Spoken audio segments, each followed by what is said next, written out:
Drama serial मन मस्त मलंग की आने वाली एपिसोड बहुत ही ज्यादा इंटरेस्टिंग होने जा रही है। आप लोगों को दिखाया जाएगा कि आखिरकार वही हो गया जिसका डर था। रिया कबीर के बच्चे की मां बनने वाली है। अब आसमां के सर पर खून सवार है। वो कहती है कि वो इस बच्चे की जान ले लेगी। जब तक वो इसकी जान नहीं लेगी वो सुकून से नहीं बैठेगी।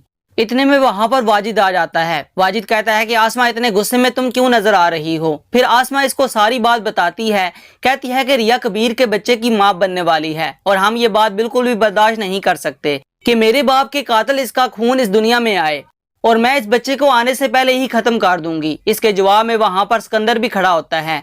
सिकंदर भी बोलता रहता है, लेकिन वाजिद कहता है कि एक मेरी बात कान खोलकर सुन लो। आसमा, अगर ये बच्चा इस दुनिया में आ जाता है तो इसकी सारी जायदाद का वारिस बन जाएगा। तुम इस बच्चे को कोई भी नुकसान मत पहुंचाना और अगर कबीर कोई ऐसी हरकत करना चाहे तो तुम इस बच्चे की हिफाजत करना, क्योंकि अगरचा ये बच्चा इस दुनिया में आ जाता है तो कबीर खान की सारी जायदाद, सारा माल, सारी दौलत इस बच्चे को मिल जाएगी। सिकंदर को तो ये बात समझ आ जाती है। वो कहता है कि वाजिद, तुमने हमेशा से ही मुझे अच्छे मशवरे दिए हैं और ये बात तुम्हारी बिल्कुल ठीक है, क्योंकि मुबीन की तो कोई औलाद नहीं हो रही, हत्ता कि मुबीन की दूसरी शादी भी करवा दी है।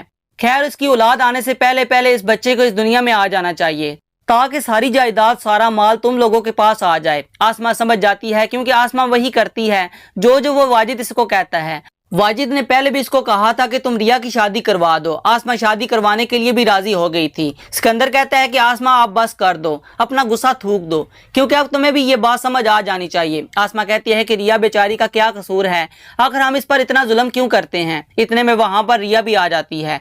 कहती है कि आप साहब ने तो मुझे कुर्बानी का बकरा बनाकर रखा हुआ है, जिससे जो बदला लेना होता है मुझे आगे कर देते हैं और आप दोनों पीछे हट जाते हैं। आप लोगों ने मेरी जिंदगी का मजाक बना दिया है, क्योंकि रिया दिल ही दिल में कबीर खान से वो ज्यादा मोहब्बत करती है, लेकिन अब वो मजबूर हो चुकी है कि अब वो किसी को बताए कि वो कबीर खान से कितनी ज्यादा मोहब्बत करती है। इतने में वाजिद खुश हो जाता है। वाजिद जब इनके घर से निकलता है तो बाहर वाजिद के दोस्त खड़ा होता है। वाजिद इसको कहता है कि मैंने फिर से एक और चाल चल दी है, दुआ करो जो मैं कहकर आया हूं ना वैसा ही हो। वाजिद का दोस्त पूछता है कि आखिर तुम ये सब कुछ क्यों कर रहे हो। वाजिद कहता है कि ये बच्चा जब इस दुनिया में आ जाएगा उसके बाद दोनों खानदानों के बीच बहुत बड़ी लड़ाई होगी, क्योंकि रिया ये बच्चा नहीं देगी और कबीर खान अपना बच्चा लिए बगैर सुकून से नहीं बैठेगा। इस तरह इन दोनों में बहुत ज्यादा लड़ाई बढ़ जाएगी, क्योंकि ये लोग ये कहेंगे कि ये बच्चा हमारा है और वो ये कहेंगे कि ये बच्चा हमारा है। इतनी देर में बहुत बड़ा धमाका होने वाला है। वाजिद का दोस्त बहुत ज्यादा खतरनाक है। वो अब जाकर सिकंदर को वाजिद की हकीकत बताने का सोच रहा है।